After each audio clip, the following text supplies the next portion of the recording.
This week, my podcast is a few days late, but for the best reason. Our younger daughter and her partner came to Portland for a few days before Thanksgiving. She's now headed to New Jersey to spend the holiday with her older sister. The past few days have been a perfect mix of family type. A trip to the Columbia Employee Store, a karaoke night, and a series of cribbage games at home. Marcia and I are pleased to report we held a strong record against the kids. But beyond the fun, these few days got me thinking about something important: how profoundly the people physically around us shape our work, our thinking, and our lives. Today is November 26th, and this is episode 13.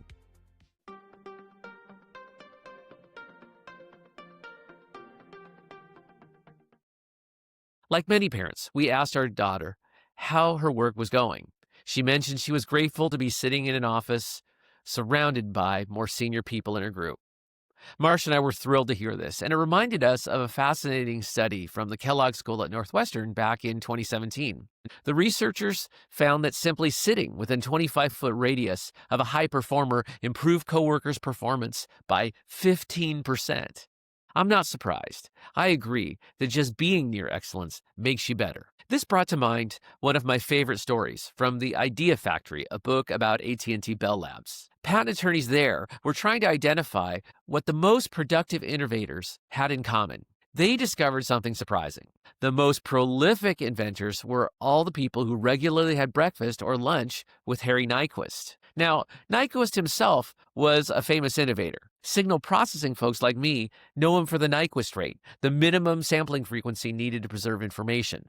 But here's the thing: Nyquist wasn't giving these people specific ideas or solutions. What he did was ask questions that drew people out and got them thinking. Personally, I believe I benefited from sitting next to people that got me to think differently. In my different roles, I've sat on the floor with developers, marketers, and sellers, and each got me to think in different ways. As a manager, I've personally seen the influence that people have on each other. I was recently reminded of the kegerator I had next to my cube at Barracuda, which could serve as a gathering place at the end of a workday to foster these types of connections. While I couldn't find a photo of the kegerator, here's a screenshot from a humorous internal company video we made, which celebrated this cultural icon.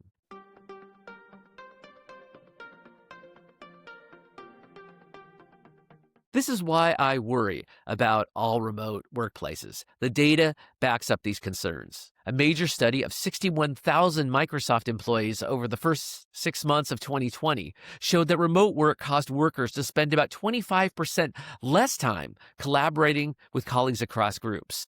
They shifted to more asynchronous communication and less real-time interaction. While focused individual work continued, the spontaneous cross-silo conversations that spark innovation largely disappeared. Then there's the nature study that really hit home for me. Researchers asked 1,400 participants to perform brainstorming tasks both in person and over video conference. Video participants generated significantly fewer creative ideas than face-to-face teams. The hypothesis: video conferencing focuses our attention on a screen, which narrows our cognitive focus. This matches my own experience. Since retirement, my consulting work has largely been conducted over video. I had one client with a hybrid environment, and I frequently flew out to the corporate HQ because I observed how the real meetings often happened off camera before and after the formal video conferences with all the remote participants. Even in all remote environments, I have seen how Slack and Slack huddles among subsets of regular meeting participants are just required sometimes to collaborate more freely. Still, for those companies with remote employees, nothing replaces just having folks travel out for offsites, which are expensive but required, in my opinion.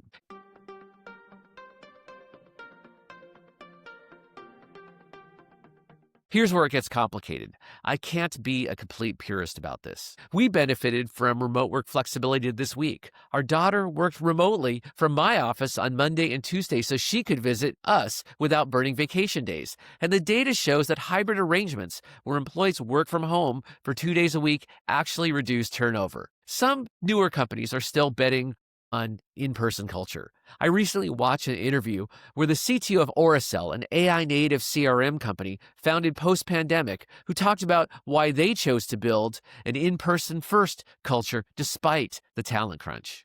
We are social beings. When we work together, we are always more innovative and more productive in the long term. That fundamentally cannot be denied, especially when you're building an innovative product like what we are doing. And with the context that you need to have and the way you need to interact, you need to be working with other people in person. When you're remote, you're taking calls only when you need them, not the serendipity of you meeting each other and being able to have those conversations at the water cooler, in the hallway. Those are the great moments that actually define great pieces of functionality that eventually lands in customers' hands. My own advice for founders is this.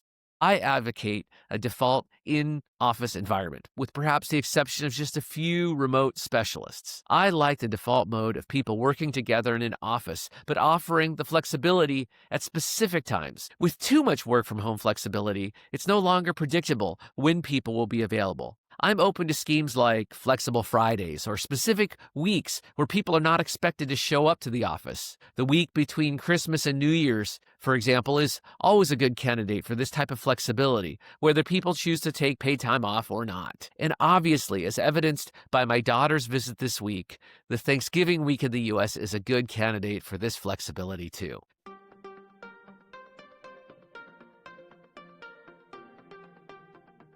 The truth is, this isn't just about the workplace. It's about life. Right now, we live in Portland, but we're originally from Seattle, and we spent most of our adult lives in Silicon Valley. We have family and friends scattered across the country. So despite not loving to travel, we do a lot of it. And yes, we do plenty of video calls in our personal lives too.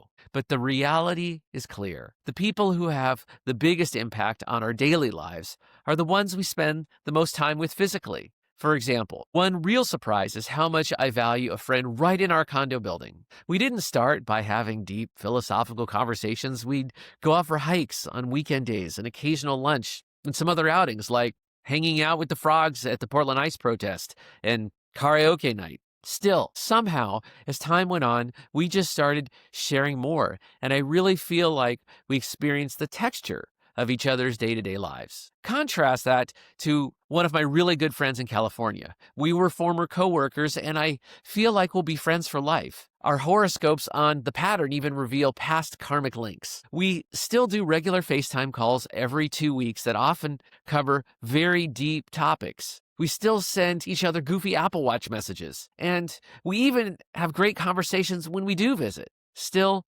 proximity matters, even though the intentionality to stay close is strong. Technology certainly helps, but it's somehow just not the same thing as being together.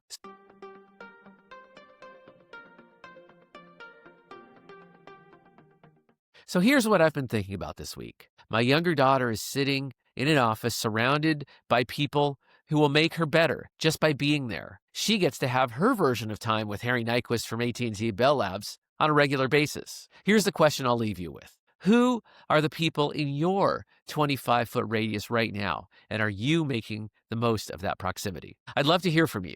As I've mentioned before, one of the real values I get from this Substack is the conversations with friends both near and far. Even if we are at a distance, I still have appreciated the outreach. And for those of you who have been consuming the video content, this is probably the last one of these I'll do for a while. I tried out this format for a 13-week quarter, but I've realized that the time filming and editing videos was taking time away from expressing and formulating the ideas themselves, which is the part I was really valuing from this exercise. I may return to this at some point in the future if you have ideas for me to make all of these better. And I'd appreciate your thoughts on this too. Happy Thanksgiving, everyone.